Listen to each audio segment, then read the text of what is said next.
नमस्कार मित्रांनो, नशीबवाणी या मालिकेचा रिव्ह्यू आपण ऐकत आहोत. आणि इथे आता वासंतीने तिच्या दादाला बाहेर काढलेलं असतं आणि तेव्हा बाहेर काढल्यानंतर इकडे प्रभास म्हणत असतात, अक्का तू ना आज रातच्याला दाराची हुडगी ना उघडीच ठेव.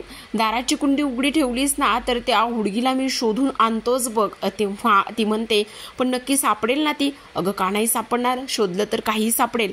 तेवढ्यातच आता इकडे आपली उर्वशी आणि नागेश्वर आलेले असतात आणि नागेश्वर आणि उर्वशी बोलत असतात तिथे झालेल्या गोष्टीबद्दल. आता समोर इकडे प्रभास खुर्चीवर बसलेला असतो आणि तेव्हा वासंती तिथे असते. आता उर्वशी वासंतीला चांगलंच जा विचारते, ओरडते, अगे माझा नवरा बाहेर कसा काय आलाय? तुला काय ही धर्मशाळा वाटली का? तुझी हिंमत कशी झाली माझ्या नवऱ्याला बाहेर काढण्याची? ए वासंती, लायकीत राहायचं समजलं तुला?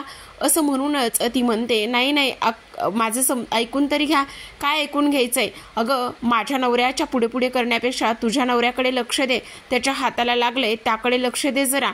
असं इथे उर्वशी वासंतीला बरंच काही सुनावत असते आणि ती म्हणते, ह्या सगळ्या गोष्टीमध्ये पडायचं नाही समजलं? 1000 वेळा सांगितलंय माझ्या नवऱ्यापासून 2 हात लांबच राहायचं. असं म्हटल्यानंतर आता ती प्रभासला तिथून घेऊन जाण्याचं काम करते. तेवढ्यातच आता वासंती म्हणते, बघू काय झालंय तुमच्या हाताला? तेव्हाच इकडे ते म्हणतात, एवढीच नवऱ्याची काळजी आहे का? चला व्हा बाजूला, बघू आमचं आम्ही काय करायचं ते. असं म्हणूनच तो तिथून निघून जातो. वासंतीला खूप दुःख झालेलं असतं. तर आपण पाहतो की इकडे विशाखा आणि गिरीजा बोलत असतात रुद्रसोबत सुद्धा. अहो हॅलो हॅलो, खरंच तुमच्यामुळे खूप मदत झाली बघा. अगं हे श्रीमंत दादा आणि हे ना सेतुपती, प्रभास सेतुपती यांचे नाव आहे. पण मला ना खरंच रुद्रप्रतापना भेटायचं होतं पण त्यांच्याशी माझी भेटच झाली नाही. असं इथे ती बोलत असते. काय सांगता, तुम्हाला त्यांच्याशी भेटायचं होतं, भेट झाली नाही? हो खरंच भेट झाली नाही. चला चला आता आम्ही येतो. असं म्हणूनच त्या तिथून निघून जात असतात.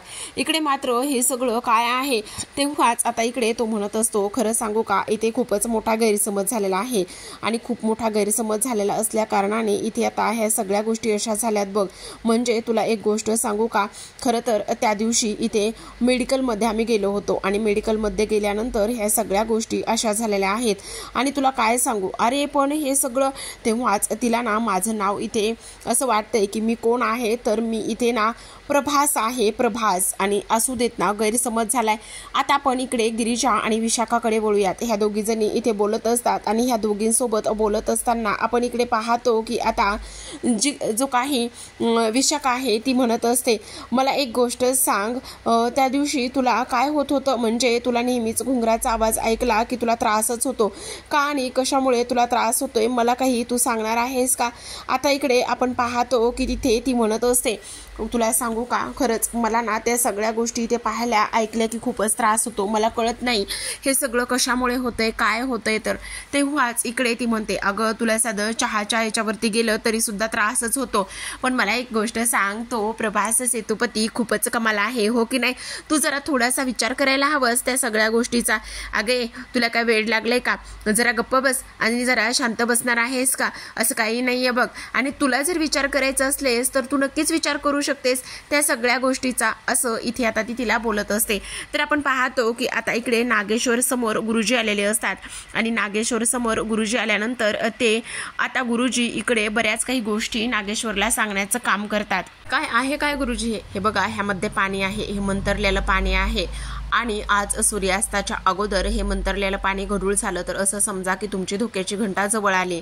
आणि जर हे मंतरलेलं पाणी गढूळ नाही झालं तर असं समजा की तुमचा धोका जवळ आलेला नाहीये. पण एक गोष्ट मात्र लक्षात ठेवा, इथे सूर्योदय होण्याच्या अगोदर तुमच्या घरातील लक्ष्मी घराच्या बाहेर जाता कामा नये. कोणालाही कोणीही पैसे देणार नाही, ही गोष्ट आणि ही काळजी तुम्ही घ्या. असं म्हणूनच आता ते देवासमोर पाणी घेऊन जात असतात. इकडे नागेश्वर गुरुजीवर ओरडतात आणि म्हणतात, म्हणजे तुम्ही आमच्या डोक्यावरच बसणार आहेत का? तेव्हा गुरुजी म्हणतात, हे बघा, हा उपाय करणं खूप जास्त गरजेचं आहे. मला तरी आता सध्या जे सुचतंय, जे मला इथे करायला भेटतंय ते मी तुम्हाला सांगण्याचा प्रयत्न करतोय. असं आता गुरुजी सांगत असतात. तर आता आपण दुसऱ्या बाजूला पाहतो की सकाळी सकाळी मोनूला लवकरच आवरून विशाखाने गिरिजाने दिलेलं असतं आणि त्याची तयारी करत असते. आणि तेव्हा आज त्याला शाळेमध्ये सुद्धा जायचं असतं. हे बघ, व्यवस्थित टिफिन खायचा, सगळा अभ्यास व्यवस्थित करायचा, सगळ्या गोष्टी व्यवस्थित करायच्या, समजलं तुला? आणि कोणाशी भांडायचं वगैरे नाही, काहीच करायचं नाही, समजलं? तेव्हा तेव्हा मोनूचा चेहरा मात्र अगदी शांत शांत असतो, तो कोणाशी काहीच बोलत नसतो. आणि तेव्हा विशाखा विचारते, अरे आज आमच्या मोनूचा मूड बरा नाही वाटतं, झालंय काय नेमकं? मोनू, तुला माहिती ना, इथे तुझा जर मूड बरा नसेल तरी इथे तुझ्या ताईला किती त्रास होतो, आणि मग तरी सुद्धा तू असं वागणार आहेस का? काय झाले मोनू, सांग बरं. तेव्हाच इथे मोनू म्हणतो, माझ्या सुद्धा ताईचा मूड जर खराब असेल आणि तिला जर बरं वाटत नसेल तर ह्या मोनूला सुद्धा त्रास होतोच ना ग ताईडे. तेव्हाच ती म्हणते, हो पण माझ्या मोनूला झालंय तरी काय, सांगणार आहेस की नाही? तेव्हा लगेचच आता इकडे तो म्हणत असतो, ताईडे तुला एक गोष्ट सांगू का? तेव्हा ती म्हणते, हा बोल ना, काय झालेलं आहे? तेव्हा इकडे आता ती म्हणत असतो, आज ना माझ्या शाळेची फी भरायची आहे आणि इथे सरांनी सांगितलंय की लवकरात लवकर फी भरा म्हणून. असं इथे बोलल्यानंतर आता मात्र इकडे ती म्हणत असते, अरे एवढंच ना, तुला माहिती ना मी ह्या सगळ्या गोष्टी कशासाठी करते, का करते, तर फक्त आणि फक्त इथे तुझं शिक्षण पूर्ण व्हावं म्हणूनच मी ह्या सगळ्या गोष्टी करते ना. मग तू नको काळजी करूस, आपण लवकरात लवकर इथे आता फी भरूयात आणि आपण लवकरात लवकर फी भरली की मग झालं. आत्ताच मी साडीच्या दुकानावर जाते आणि फी भरते. मला माझा म्हणून चांगला शिकून सवरून मोठा होताना पाहायचा आहे आणि ह्या सगळ्या गोष्टी मला तुला चांगल्या आनंदी पाहायच्यात की नाही. मग माझा जर मोनू असा अनहॅपी असेल तर कसं होईल बरं? असं इथे ती बोलत असते. तर आता आपण दुसऱ्या बाजूला पाहतो की इकडे वासंतीकडे एक मजूर आलेला असतो आणि तो वासंतीकडे पैसे मागत असतो. आता वासंतीला मात्र इथे त्याने काम केलेलं असतं म्हणून ती त्याला पैसे द्यायला तयार होते. तेवढ्यातच इकडे आता नागेश्वर येतो आणि नागेश्वर आल्याबरोबर इकडे तिला ओरडण्याचं काम करतो आणि त्या माणसाला चांगलंच लाथबुक्की ते तो करत असतो आणि तिथून सरळ सरळ हाकलून देण्याचं काम करतो. तो म्हणत असतो, तुझी हिंमत कशी झाली इथे येण्याची आणि तू कोण समजतोस, कोण सुसोताला? आत्ताच्या आत्ता इथून बाहेर हो. आणि तेवढ्यातच तो इकडे वासंतीवर ओरडतो. तो म्हणत असतो, तुम्ही काय डोक्यावर पडलेला आहात की काय? तुम्हाला आमचं मरण लवकरच बघायचं आहे की काय? तुमची हिंमत कशी झाली ह्या माणसाला इथे पैसे वगैरे देण्याची? असं इथे आता तो बोलत असतो आणि तेव्हाच खाली पडलेले पैसे आता लगेचच नागेश्वर उचलून हातामध्ये घेतो. आता तेवढ्यात लगेचच एक नंबर डायल करत असतो आणि लगेचच पुढच्या तयारीला लागत असतो. तर आता आपण इकडे दुसऱ्या बाजूला पाहतो की लवकरच गिरिजा जी आहे ती इकडे कामावरती निघालेली असते, कारण आज कामावर जाऊन तिला लवकरात लवकर होता होईल तेवढे पैसे आणायचे असतात आणि होता होईल तेवढं जर तिला पैसे वगैरे मिळाले तर ती आनंदी होणार असते आणि तिला इकडे तिच्या भावाची म्हणजेच मोनूची फी सुद्धा भरता येणार असते. आता आपण पाहतो की लगेचच तिला थोडीशी चक्कर यायला सुरुवात होते. आता चक्कर काय यायला सुरुवात होते तर एक जी काही घुंगरांचा आवाज आहे तो घुंगरांचा आवाज तिच्या कानावर पडल्यामुळे तिला चक्कर येते. तेवढ्यातच तिथे आता जो रुद्र आहे तो आलेला असतो. रुद्र तिला पाहतो आणि विचारतो, हे सगळं काय आहे आणि तुम्हाला अशी चक्कर का बरं यायला लागलेली आहे? सावरा स्वतःला. तेवढ्यातच आता इकडे ती स्वतःला सावरते आणि म्हणत असते, तुम्हाला एक गोष्ट सांगू का? मला जेव्हा जेव्हा घुंगराचा आवाज ऐकायला येतो ना तेव्हा माझी अवस्था हीच होती. तेव्हा मला कळत नाही मला काय होतंय ते आणि ह्या सगळ्या गोष्टी त्यामुळेच होत आहेत. कालच्या त्या इथे जी काही तुम्ही स्पर्धा आयोजित केली होती तिथे सुद्धा सेम मला असाच त्रास झाला. त्या नागेश्वरच्या हातातलं घुंगरू बघितलं तर असाच त्रास झाला. मग मला लहानपणापासूनच हा त्रास होतोय. तेव्हाच इकडे आता तो म्हणत असतो, अहो तुम्ही वेड्या आहात का? खरं सांगायचं तर इथे हे कोल्हापूरमध्ये घुंगर घालण्याचा ट्रेंड सुरू आहे.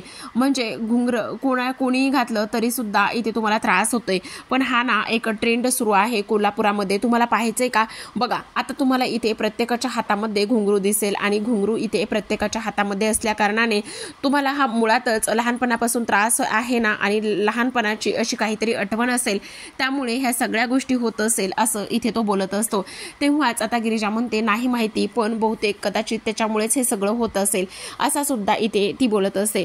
अहो पण मग तुम्हाला एक गोष्ट सांगू का? बालपणीच्या गोष्टी आहेत ना, तुम्ही एवढा त्या गोष्टीचा विचार करू नका, सगळं काही तुम्ही इथे विसरून जा. तर आपण पाहतो की आता ती म्हणत असते हो. तेव्हा तो म्हणतो, बरं चला आपण मस्त चहा वगैरे घ्यायचा का? तेव्हा ती म्हणत असते, नाही मला खूप कामात आहे मी, आता चहा वगैरे नको. असं म्हणूनच आता ती निघायला जाते. तर इकडे आता लगेच साडीच्या दुकानामध्ये गिरिजा येऊन पोहोचते. सगळ्यांना आवाज देत असते, विशाखा दादा कुठे आहात तुम्ही? पण साडीच्या दुकानामध्ये कोणीच नसतं. आता लगेचच बॅक साईडला पाहते तर तिथे उर्वशी असते आणि उर्वशीने लगेचच आता शटर खाली घ्यायला लावलेलं असतं. ती मागे वळून पाहते आणि इथे तुम्ही काय करताय? तेव्हाच ती म्हणत असते, हो मीच आहे इथे. आणि तेव्हा उर्वशी तिच्या समोर चालत आलेली असते. तेव्हा आता इकडे गिरिजाला तर खूपच मोठा प्रश्न पडलेला असतो आणि तेव्हा गिरिजा इकडे तुम्ही शटर का बंद केलेला आहे असा प्रश्न विचारते. इकडे आता दुकानाचे मालक जे आहे ते सुद्धा आलेले असतात आणि दुकानाचे मालक आल्यानंतर इकडे ती म्हणत असते, अहो हे असं शटर वगैरे का बरं बंद केलेलं आहे, काय झालेलं आहे? आणि तेव्हा इकडे आपल्याला इकडे आज ओपन करायचं नाहीये का? तेव्हाच इकडे ते म्हणत असतात, अहो ह्या कोल्हापुरातलं खूप मोठे प्रस्थ आहे हे, आणि त्यामुळे आपल्याला इथे काहीच नाही करता येणार, त्यांना जे काही हवंय तेच आपल्याला करावं लागणार आहे. तेव्हा इकडे गिरिजा म्हणते, बरं ठीक आहे, तुमचं जे काही असेल ना ते ठीक आहे, तुमचं तुम्ही बघा, पण मला ना तुमच्याकडे खूप महत्त्वाचं काम होतं. काय काम होतं असं विचारल्यानंतर इकडे मात्र लगेचच मला ना मोनूच्या शाळेची फी भरायची आहे आणि मोनूच्या शाळेची फी भरायची असल्या कारणाने मला ना अर्जंटमध्ये पैसे हवे आहेत, तुम्ही माझ्या पगारातून कट करून घ्या, असं इथे आता ती बोलत असते. तेव्हा इकडे आता लगेचच ते जी उर्वशी आहे ती म्हणते, अच्छा तुला फीसाठी पैसे हवेत का? मग तर चांगलीच गोष्ट आहे ना, तुला जर फीसाठी पैसे हवेत तर, आणि मग किती पैसे हवे ते फीसाठी, मग मी सांगते ते तुला करावं लागणार आहे. तेव्हाच ती म्हणते, पण ह्या सगळ्या गोष्टीशी तुमचा काय संबंध आहे? काही एक संबंध नाहीये तुमचा, मी इथे मालकाशी बोलते ना, पण इकडे मी सांगते तेच तुला करावं लागणार आहे. जर तुझ्या भावाला तुझ्यासाठी मोलमजुरी करायला लावायची नसेल तर तुला इथे मी सांगेल तेच काम करावं लागणार आहे, तुझी जर तशी तयारी असेल तर. तेव्हा हे बघ गिरिजा, मी आता काहीच नाही करू शकत, त्या जे सांगतील तेच तुला करावं लागणार आहे, असं इथे ते बोलतात. आता गिरिजाने हे सगळं काही ऐकल्यानंतर तिला सुद्धा खूपच मोठा धक्का बसतो. आता इकडे जी उर्वशी आहे ती म्हणत असते, आत्ताच्या आत्ता मी सांगेल ते सगळं काही तुला करायचं आहे, हे सगळं दुकान क्लीन करायचं आहे, झाडू पोछा त्याचबरोबर सगळी क्लिनिंग तुला करायची आहे, आणि मगच तुला तुझ्या भावाच्या फीसाठी पैसे देणार आहे मी, समजलं? मग चल, करायला तयार आहेस ना? जोपर्यंत ह्या सगळ्या गोष्टी इथे तू करत नाहीस तोपर्यंत तुला इथून कुठेच जाता येणार नाही.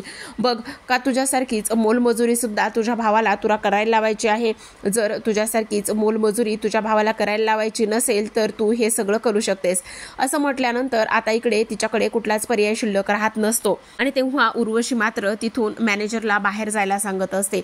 आता मॅनेजर तिथून बाहेर जातो आणि उर्वशीला म्हणत असतो, सॉरी मला इथे गिरिजा तुझी काहीच मदत करता येणार नाही, मी जातो.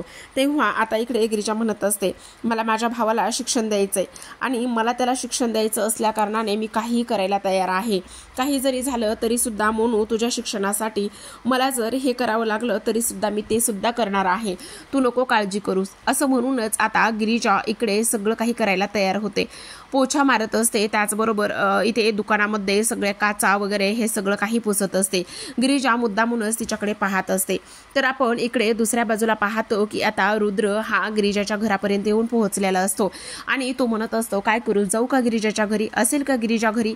जातोच, असं म्हणून आता लगेचच तो गाडीवरून खाली उतरतो आणि गाडीवरून खाली उतरल्याबरोबर आता लगेचच तिच्या घराकडे जाण्याचा तो प्रयत्न करत असतो. पण सगळ्यात महत्त्वाची गोष्ट म्हणजे प्रेक्षकांनो, जेव्हाच रुद्र आता दाराशी जातो तेव्हाच इकडे सगुणा मावशी जोरातच आलेली असते. सगुणा मावशी आल्यानंतर इकडे जोरातच ती आवाज देते आणि म्हणत असते, ए कोण आहे रे तिकडं? असं म्हटल्यानंतर आता लगेचच रुद्र मागे वळून पाहतो. रुद्रने मागे वळून पाहिल्यानंतर त्याला सगुणा मावशी दिसते आणि तो म्हणत असतो, अगं सगुणा मावशी तू इथे? असं म्हणून आता हा जो काही सीन आहे त्या लोकांनी इथे स्टॉप केलेला आहे. तर आपण पाहतो की गिरिजाने साफसफाई केलेली असते. त्याचबरोबर साफसफाई केल्यानंतर इकडे आता तिनं ज्या काही साड्याच्या घड्या वगैरे आहेत त्या सुद्धा ऑलमोस्ट घालत आणलेल्या असतात. तेव्हा आता गिरिजा म्हणते, हे बघा मॅम, झालंय सगळं काही काम झालेलं आहे आणि आता तरी मला माझ्या कामाचे पैसे मिळणार आहेत का? तेव्हाच इकडे आता उर्वशी म्हणते, कुठे काम झालेलं आहे? हे बघ इथे किती चिखल आलेला आहे आणि माझी चप्पल सुद्धा घाण झालेली आहे, तुला हे सगळं साफ करावं लागणार आहे आणि माझी चप्पल सुद्धा तुला इथे साफच करावी लागणार. आता गिरिजा मात्र जो खाली चिखल झालेला आहे तो इथे ती साफ करते, पण इकडे ती त्या चप्पलकडे काही जात नसते. पण इकडे मात्र उर्वशी म्हणते, अगं असं काय करतेस? हे तर साफ झाले पण ते पुढचं कोण साफ करणार आहे? ते सुद्धा तुला इथे साफच करायचं आहे, लवकरात लवकर साफ करायला घेणार आहेस की नाही? असं सुद्धा इथे आता ती बोलत असते. आता मात्र गिरिजाला खूपच राग आलेला असतो. ही बाई मुद्दामून ह्या सगळ्या गोष्टी करते हे तर तिच्या एव्हाना लक्षात आलेलं असतं. पण आता मात्र इथे तिच्याकडे कुठलाच पर्याय शिल्लक राहिलेला नसतो. गिरिजाच्या डोळ्यामध्ये अश्रू असतात आणि त्यामुळे इकडे त्याच गोष्टीचा फायदा आता इकडे उर्वशी घेत असते. तर आता प्रेक्षकांनो, आजच्या भागामध्ये एवढंच. उद्याचा भाग खूप इंटरेस्टिंग होत असतो, कारण उद्याच्या भागामध्ये इकडे आता जो काही नाग्या आहे तो इथे म्हणत असतो, बोटाला धरून नियती त्या पोरीला तिच्या घरापर्यंत, हक्काच्या घरापर्यंत घेऊन आलेली आहे, असं इथे आता तो बोलत असतो. तेव्हाच आता इकडे मात्र आपण पाहतो की गिरिजा आता रुद्रच्या घरी जाऊन पोहोचलेली असते. जेव्हाच ती आता रुद्रच्या घरी जाऊन पोहोचते आणि तिथे पोहोचल्यानंतर पाहते तर आता नाग्यासमोर असतो आणि त्याचा आशीर्वाद घेऊनच ती आता आतमध्ये निघालेली असते। तर इकडे आपण पाहतो की वासंती देवी समोर उभी राहिलेली असते आणि देवी समोर इथे प्रार्थना करत असते, त्या मुलीला इकडे पाठव, काही जरी झालं ना तरी सुद्धा इथे ह्या घराची खरी वारसदार आणि खरी इथे मालकीन ह्या इकडे पाठव, असं इथे ती बोलत असते। ह्या सगळ्या गोष्टी बोलल्यानंतर आता देवी आईचा चमत्कार बघा प्रेक्षकांनो। इकडे वासंती प्रार्थना करत असते तर तिकडे आता नागेश्वर खूप घाबरलेला असतो। जेव्हाच आता गिरिजाचं पाऊल ह्या घरामध्ये पडतं तेव्हा तिच्या पायावरती आता फुलांचा वर्षाव होतो आणि तेव्हाच इकडे जे काही होत्याचं नव्हतं होणार होतं ते सगळं काही इथे आता दिसून येत आहे। आता ह्या घराची खरी मुलगी खरी वारस इथे आलेली आहे असं आता नाग्याचं भाकीत असतं। तर आता प्रेक्षकांनो इथे नागेश्वर घरामध्ये वरती जात असतो आणि घरामध्ये वरती जात असताना आता इकडे आपण पाहतो की इकडे त्याच्या घुंगरांचा आवाज इथे हिच्यामध्ये कानावर पडतो आणि तेव्हाच तिला चक्कर यायला सुरुवात होते। तेव्हाच रुद्र येतो आणि रुद्र मात्र इथे गिरिजाला पडण्यापासून सावरण्यापासून वाचवण्याचं काम करत असतो। आता गिरिजाची तिच्याच घरामध्ये जन्म दिलेल्या किंवा जन्म झालेल्या घरामध्ये तिची एंट्री झालेली असते, त्यामुळे तिला आणखी ह्या घराशी निगडीत असलेल्या तिच्या बालपणीच्या वस्तू आणि त्याचबरोबर काही आठवणी आठवतील का हे आपल्याला पाहायला मिळणार आहे उद्याच्या भागामध्ये। तोपर्यंत तुम्ही आपल्या चॅनलला नक्की सबस्क्राईब करा। भेटूयात उद्याच्या भागामध्ये, तोपर्यंत पाहत रहा नशीबवान।